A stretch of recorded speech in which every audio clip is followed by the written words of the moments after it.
বন্ধুরা, মা কি বাজার আনিয়েছে দেখাই। প্রথমেই আছে মাছের মুড়ো,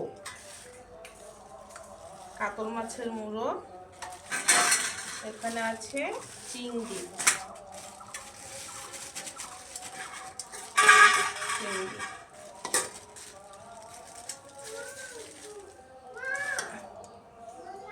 চিংড়ি বড় চিংড়ি পাইনি, বড় সাইজের। আর আনার ইচ্ছা ছিল পমফ্রেট মাছ, তো সেই মাছটা পাইনি, বাজারে ওঠেনি।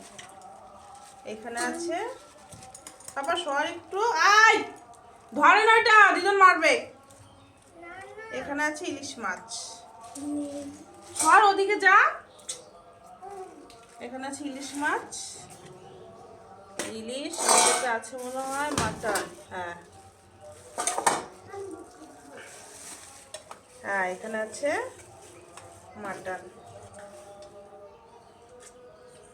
এখন এই করে একটু ভিডিও কর সামনে থেকে।